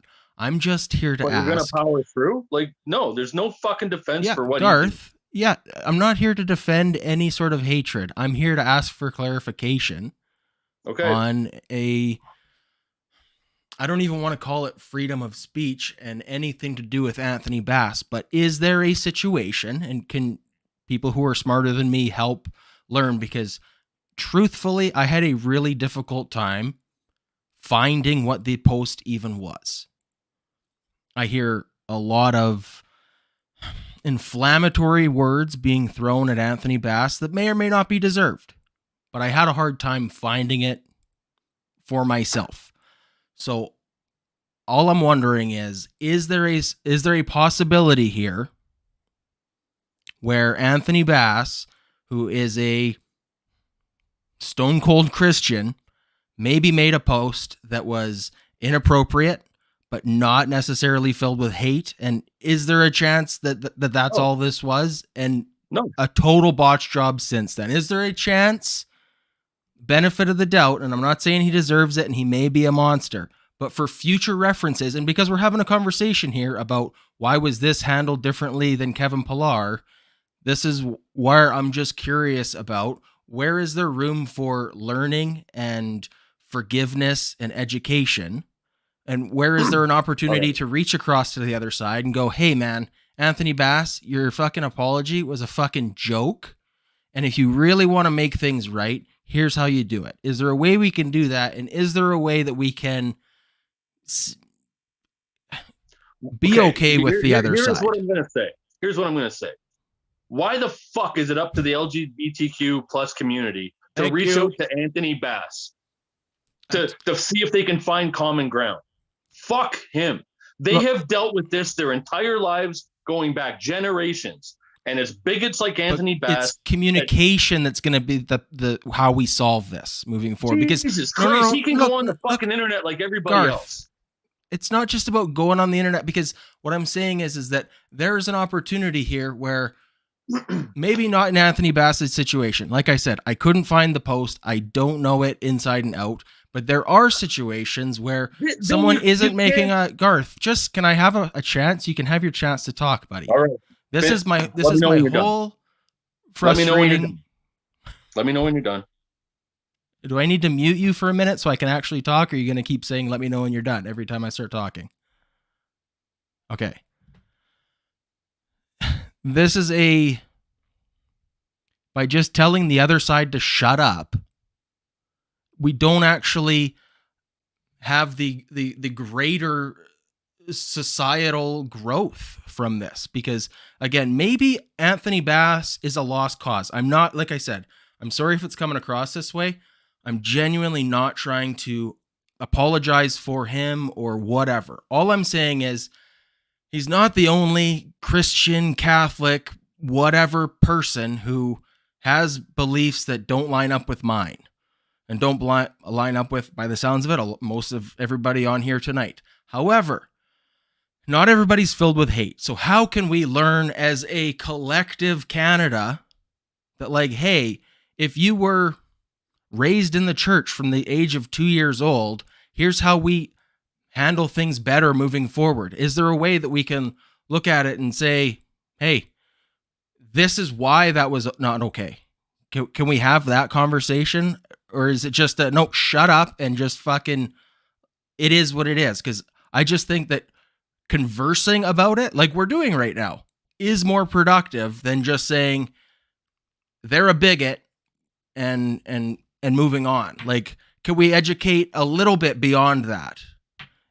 It's a nuanced topic. Educate who, though? We're all, I mean, unless there's something I don't know, I think we're all just kind of live and let live people. Yeah. So who do we need to educate? Those who are siloed in their pleated khaki Sunday morning social clubs, where they all get together with people who look the same, sound the same, believe the same, and they're told that they are to be lights in a dark world, and that they should expect people like me and others to push back on their views. This is all expected. It's the notion of martyrdom. It's the notion of suffering. It's the inability to recognize that they, in fact, are coming from a place of privilege, and yet the moment they are pushed back on, they are martyring themselves. They go to the victimhood role. This isn't right wing, left wing, tax me a little bit less and cut my social services as a result, versus tax me a little bit more so our social service infrastructure stays strong. This isn't right wing, left wing. This is my right to exist as I am. I don't need to meet anybody in the middle on that. And yet the Overton window has shifted so far to the right, and alternate realities online have been created for people and proliferated by bad actors, many of whom have a lot of wealth and take advantage of those who are desperate and and struggling to make ends meet, and they need someone or some group to blame because they can't blame the actual forces at play in the grander world. All of a sudden, I'm a demonic satanic, like it doesn't make no, I can't meet people in the middle who either want me to change the functional core of who I am in order to exist on their plane. It's not even possible for me to do that. So I can't meet them in the middle. So I don't have. Oh, sorry. I have not spoken on this at all the entire segment. Sorry, go I've been sitting ahead. here Garth. silent. Go ahead, Garth. Go ahead. Scott, you all make great points. No, gay people do not need to meet in the middle. They do not need to put out an olive branch. They have nothing to apologize for. There is nothing that they need to educate anybody on. They just want to be left alone and be allowed to live their lives as they choose. The other side decides that, well, we don't like them, so we're just going to throw out hate speech. They are the ones in the wrong. They are the ones that need to ask for a dialogue. They need to apologize. And I wanted to come at this whole topic from my standpoint as how this has affected the fan base. I'm not a gay man. I'm not bi. I'm not trans. I wrote a thread about it, and you've all read it, I'm sure. But this entire situation, today is my last episode of the Walkoff. And the reason that is because I am no longer a Toronto Blue Jays fan. I cannot be part of a Toronto Blue Jays podcast. I won't be educated enough about the topics going forward to be a decent, commentator on it. I just won't. And I think the last year that I've been on here, I've been well informed. I've come prepared, but I won't be in the future because I'll never watch another fucking Blue Jays game. They need to mend some fences. I've been a fan for over 40 years, and they completely fucked this up. It is easy. It's the easiest thing in the world to be a silent ally, to just put a fucking rainbow sticker on the back of your car and pretend that life goes on for gay people. But it doesn't. It takes conviction to be an ally. You need to stand up. You need to be willing to suffer the same consequences as the person you're protecting. And this team did none of that. This whole weekend was a fucking travesty. It was a slap in the face to the entire community and to allies. And I'm so tired. I'm so sick of listening to this. If you want to talk about me educating people, I should let you read my DMs from the past 2 weeks and see how the fuck am I ever going to educate these people? They are lost causes. Okay, so thank you for that, and I appreciate your frustration. I just want to, instead of looking at the situation of Anthony Bass, I want to look at the situation of someone like my mother, for example, who grew up religious. When my youngest brother turned 18, he came out as gay. That was 23 years ago now. She loves him more than anything, but she still holds on to her belief. I would consider her, she would consider herself, my brother would consider her an ally of the Pride community. But she still holds on to her faith and her belief in Jesus Christ and the Bible and all these things. Now, with that in mind, that's fine. With that in mind, those are two separate things. Yeah. Okay, but this is what I'm saying is here's where I want to get with this interpretation is with the whole boycott of Target, right? Just as a for example, and I don't want to get into Bud Light, but with boycott of Target, there were social media posts going around that were what do they call it? We all know AI mid-journey generated images are getting so realistic looking now. There are images going around, and you can Google them for yourself about these and they're fake, but they are being presented in social media on Facebook posts and whatever as if they're real, of these children's apparel lines in demonic clothing, not LGBTQ clothing, but demonic, satanic, whatever, right? All I'm saying is, if a person, take Anthony Bass out of this, if a person like my mom sees that post, believes that it's real, and then posts something like boycott Target because she's misinformed and thinks that they're genuinely doing something that is satanic and has nothing to do with her belief in and her love of her son and my brother, but she just thinks, oh, Target is doing something satanic, and she posts a video. Should someone like her also be immediately canceled? Or like, how do we, those are the people that I want to say, can we find a middle ground and recognize that like there is some misinformation on both sides and it's a cloudy, shitty thing? You need to take your mom to the Learning Annex and get her to take a media literacy course. It's not on the gay community to. No, it's not. It's not on the gay community, but that's on all of us who aren't necessarily a member of the gay pride community. No, but it's on. But if your we mom can't just write off 40% of our neighbors because they don't know how to do social media. Social media wasn't a thing until my mom was 50. Then so it's up to your mom. It's not up to everybody else. It's up to your mom to learn.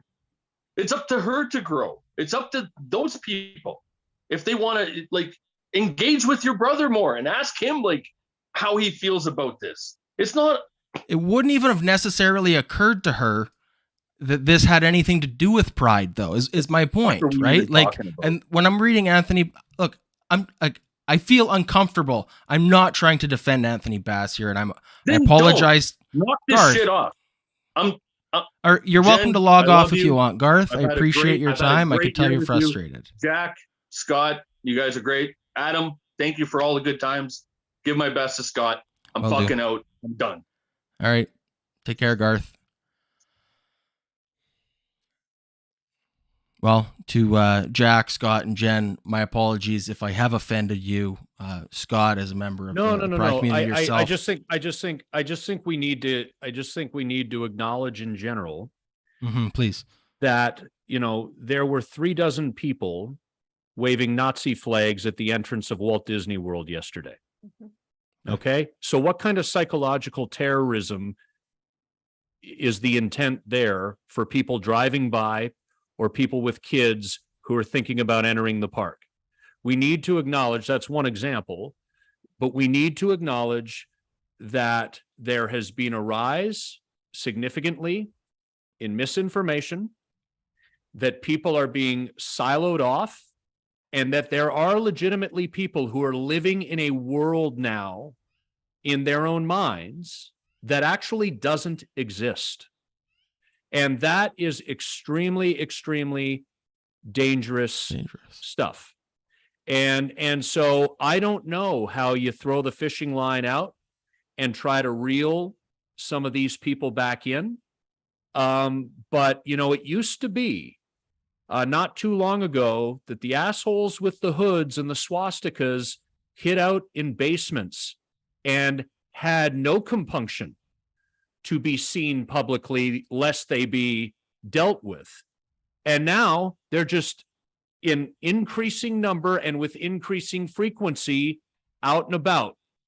We're in a very dangerous and problematic time. And I think as a society, we need to reconcile that. And to Garth's point, about not just standing by as an ally, but being, well, they're upset about stuff and we just need to talk to them. No, some people have gotten caught up. Some people with good intent have got caught up in bad stuff, but the bad actors perpetrating this, there is to be no negotiation with them.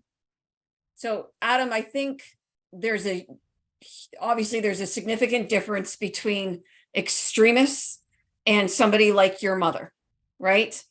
And we're going to leave the extremists over here, but somebody like your mother, and you're asking how somebody like her could be better educated on these types of things. I think that might be where real allyship comes in, right? Is that you, let's say, as an ally, could take your mother and teach her a little bit about doctored images, or don't believe everything you see on social media, and show her examples and that sort of a thing, right? So I think there's difference, you know, again, because I know the point that you were trying to make was more about people like your mom versus the extremism. I don't know that there's anything we can do for with the extremists, but to me, that's part of what allyship is, right? Is figuring out how we can take the people that are around us and help them better understand whatever it is that they are not understanding. Just to touch on the point of dividing, you know, the people that consume these types of memes versus the people that propagate them. I think it's important to note that not religion itself, and I do not want to offend anyone. You are free to believe what you believe in this society, and that's what makes this society great. But the reality is that fundamental interpretations of religion have been co-opted as a vehicle for neo-fascism.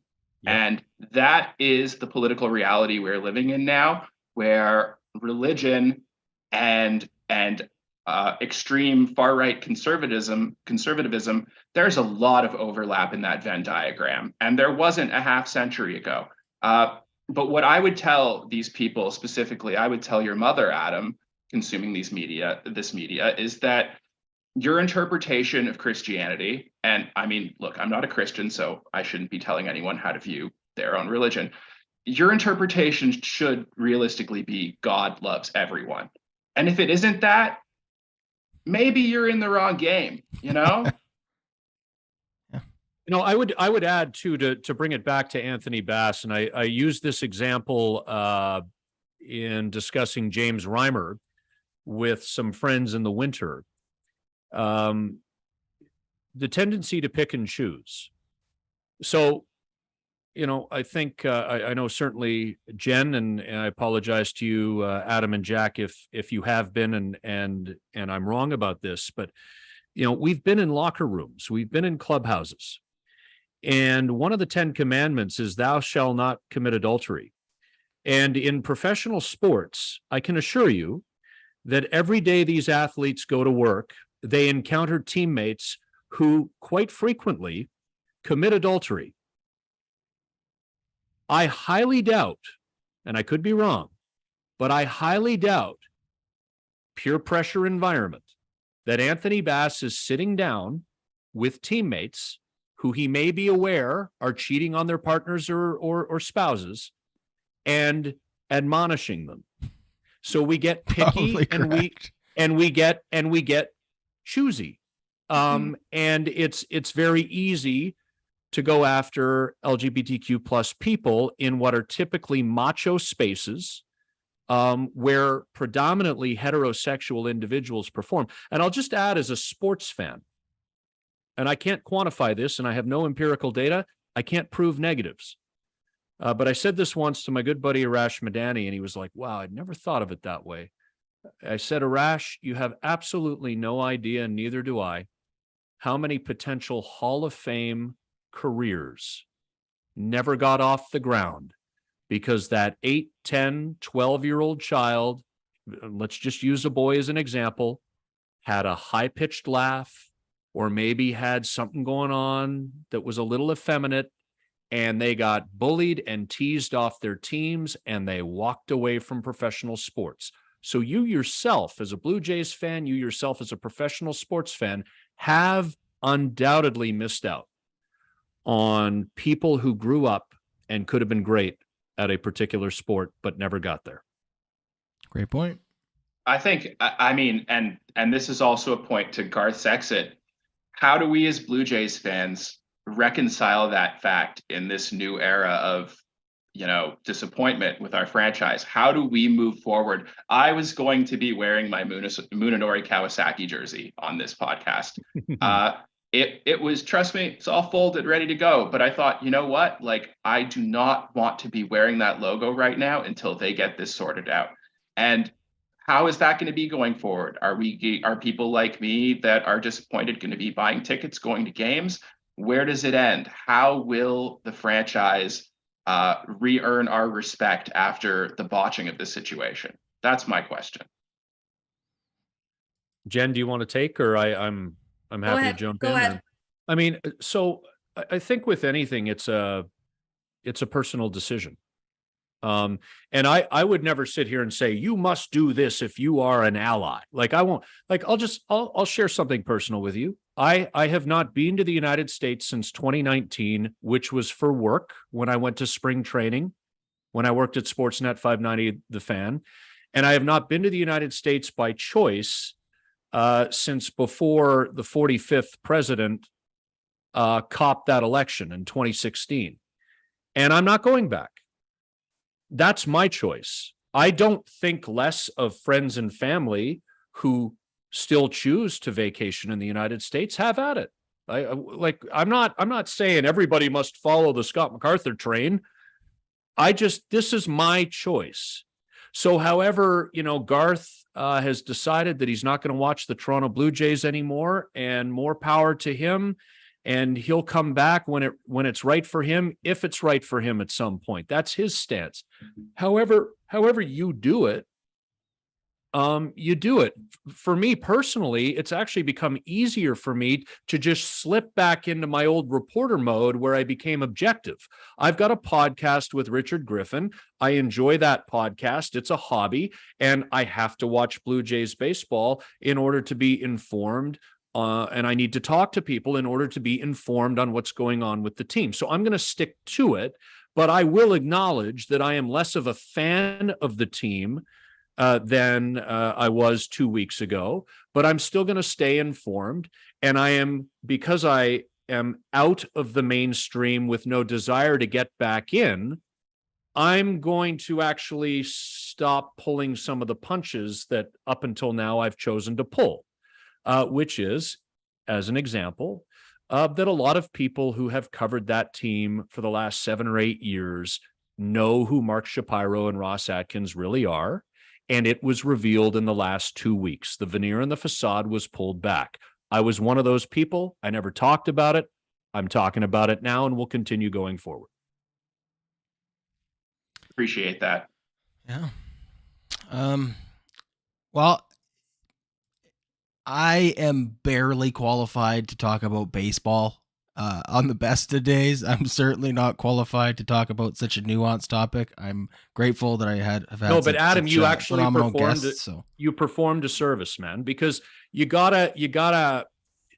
It isn't even devil's advocate. It's actually important that you ask those questions, and then you provide the example of your mom.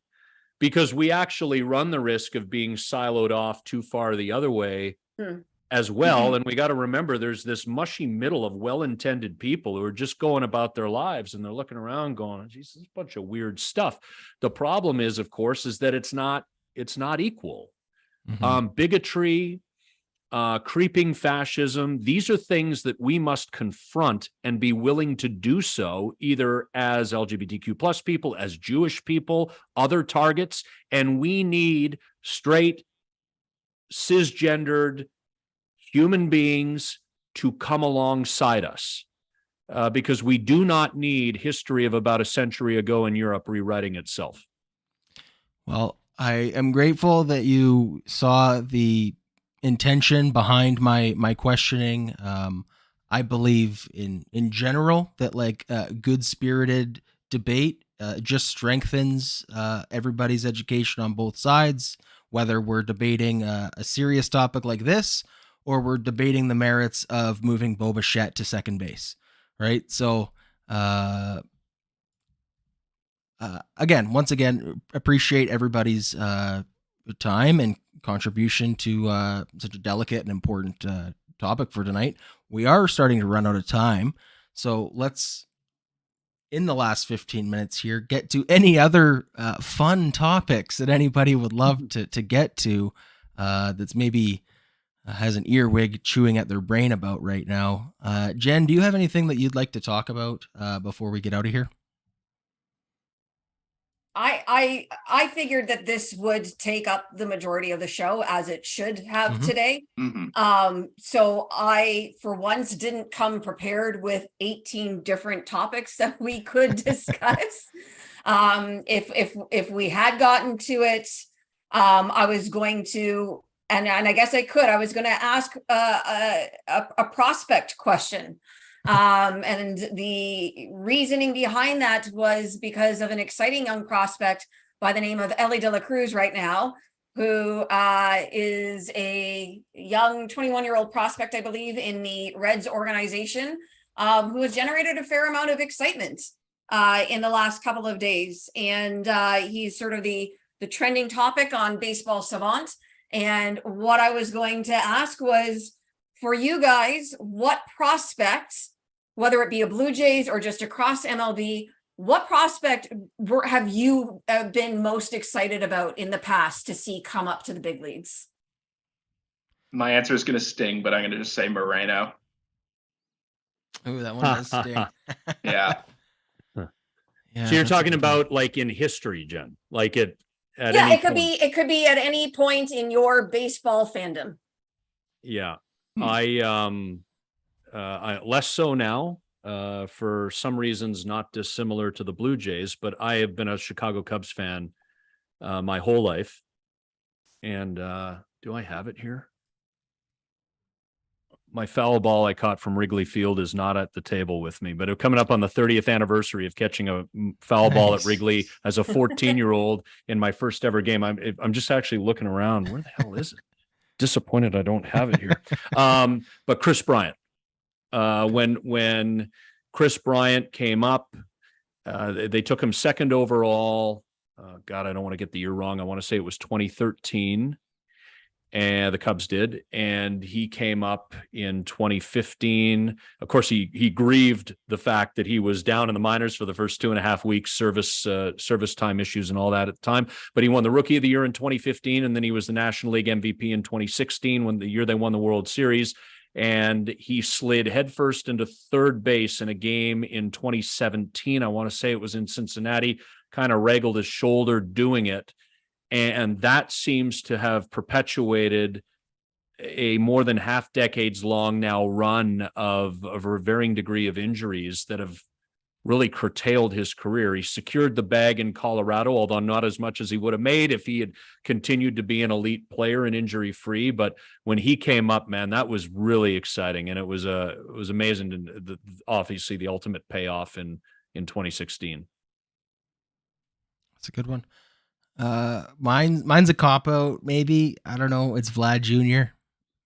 That's okay. I mean, I grew up a Vlad Sr. fan, with the Expos and then the Angels. So then to hear like his son was going to be playing for my favorite team and all the hype around that. And then when he hit that home run in Montreal in the preseason there, I was like, oh, goosebumps, man. Goosebumps. My favorite part of that home run in Montreal was that the count started 0-2, and he took, we got a sense of his batter's eye at the time. He took 3 really close pitches, ran the count full, and then he hit that digger to win it. Were you at the stadium the day, Jen, in the summer of 2015 after he'd signed as a 16-year-old, where they trotted him out with Vladdy Sr., and he took a little batting practice? He was in his Blue Jays gear for the first time, and he was just ringing them at 16. Yeah. That was wild. Just crushing them. Yeah. Awesome. Yeah. I covered Vlad's debut.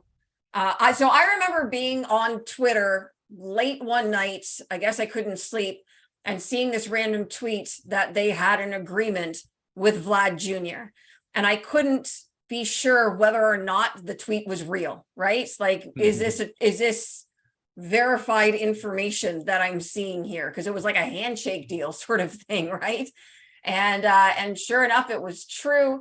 And I did get to cover his debut, which was pretty exciting. My answer is also a bit of a cop-out as well. I was really excited for Nate Pearson, just to see this big guy throwing that hard, and I really wanted to see what he was going to be able to do. And it is unfortunate the way that his career has unfolded at this point, and that the plan had to change. And I didn't have particularly high hopes for him entering this season, but seeing him being able to be successful in high leverage situations out of the bullpen is really gratifying. Yeah, that's a good one. Here's to a long career for him. Yeah. You throw triple digits, you mix that breaking pitch in, you refine some things. He could be a high leverage guy for a long time. Big time. I might be one of the top 3 arms in our bullpen this year. So, Jack, let's go to you then. What's your topic for a few minutes here? Yeah, I mean, I want to ask everyone, how many years do you really think we can stretch out the Rogers Center with renovations? What is the next move? And do you see a way we could take the bones of that building and turn it into a modern, not necessarily remnant of a multi-purpose ballpark? So are we talking about like bulldozing it and starting from the ground up? Okay. Let me give you like what I have in my mind, and then you can tell me how crazy I am. So the only avenue I see for the dome remaining in some form would be this would be the mother of all retrofits. So they have this material now called ethylene tetrafluoroethylene, which I know sounds wrong, but I promise is correct. That basically allows, it's like a clear plastic material that allows enough natural and UV light to pass through a domed stadium to sustain natural grass growth without having to, cart it all to the outside like you see in stadiums in Vegas and other cities. Taking it a step further, maybe knock out the hotel and open up sight lines to the skyline, make it feel more like a classic modern retro. But I'd love to hear your guys' take. I have no idea what it would take. I am in no way an engineer, an architect, nor do I tend to have, that vision. I'm not the most visual person. So simplifying it, would you rather see an entirely new ballpark or the Rogers Center's existence stretched out? Like I would love to see an entirely new ballpark. I don't think it's feasible. Fair.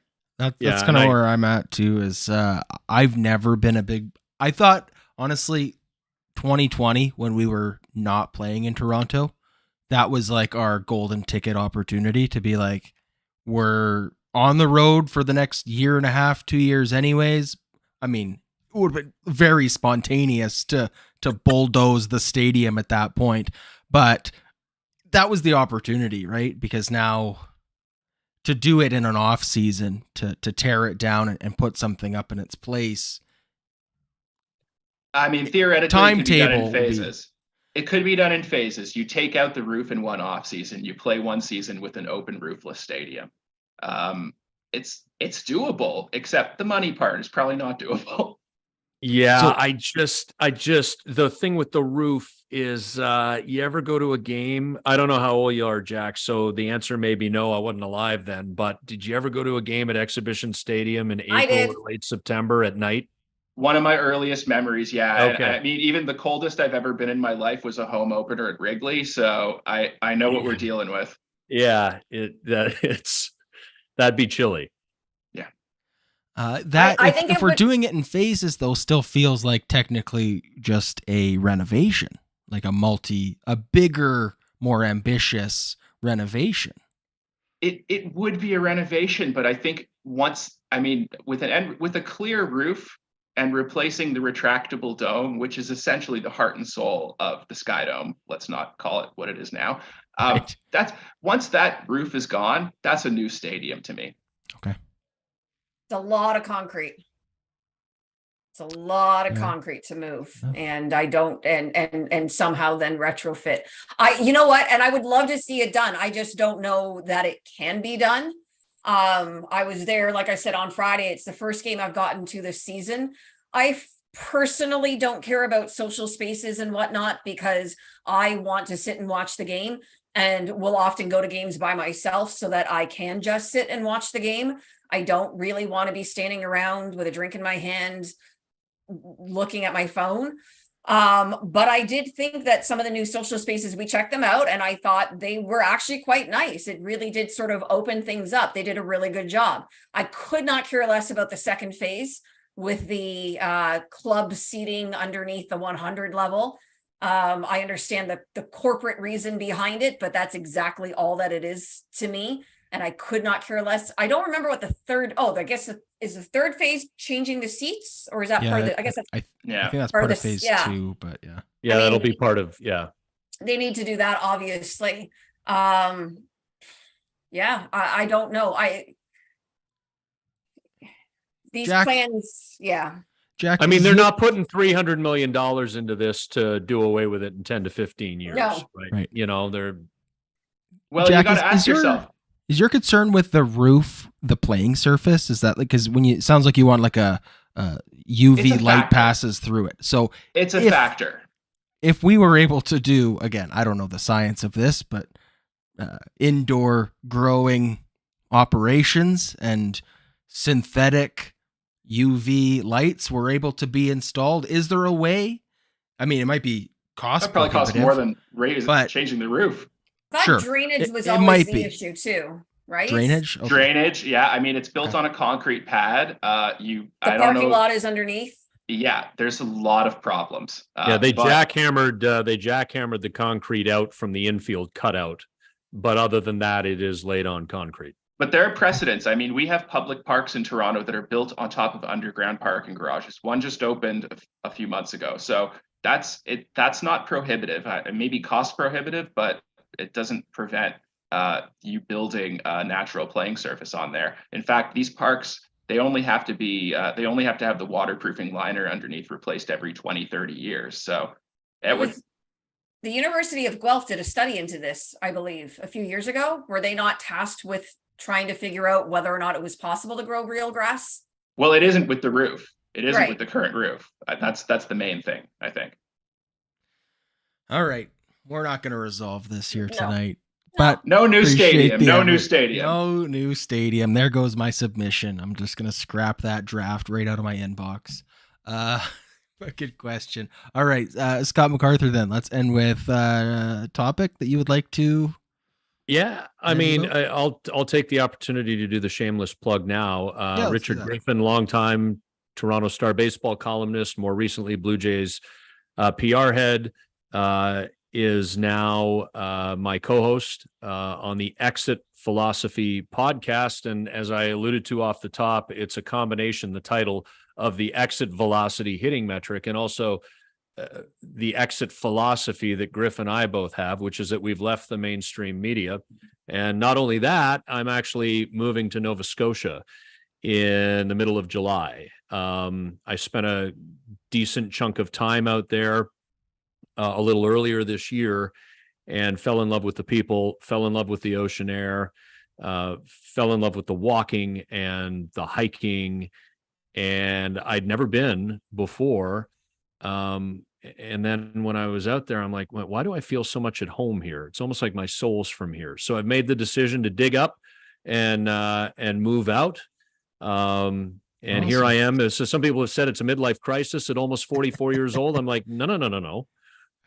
You know, I don't have dependents. So I'm just going to bet on myself, head east and wave my hand the side of the road, and maybe somebody will hire me for something. But I don't want to leave the media altogether. So the Exit Philosophy podcast is up and running. You can get it on YouTube, shameless plug, and wherever you get your podcasts, Apple, Spotify, iHeartRadio, you name it. So awesome. What's the schedule for that then? Once a week, daily? What is it? Yeah, so we record every Monday, and we get the audio up to the audio platforms that day. Griff's kids, all adult kids, have been wonderful helps to us on the video editing side, but they also have real lives and real jobs. So that doesn't happen immediately quite as much. So usually we're up on YouTube Tuesday or Wednesday, but if you want to get us right away, by no later than Monday evening on the audio platforms. Yeah. Very cool. Okay. Well, thank you again so much for your time tonight, Scott McArthur. And yeah, there you can get more of them there at the Exit Philosophy. Great name for a podcast. Jack, tell us more about where people can find more of you. You can see my unhinged rants on blogto.com and Twitter, Jack_Landau. Probably get a little spicier there than for the actual articles. All right, very good. And Jen? You can typically find me here and on Twitter, where I am very good at making friends.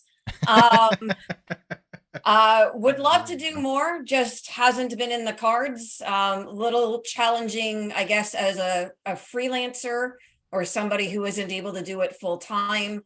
to be able to get an opportunity to write or to do something more.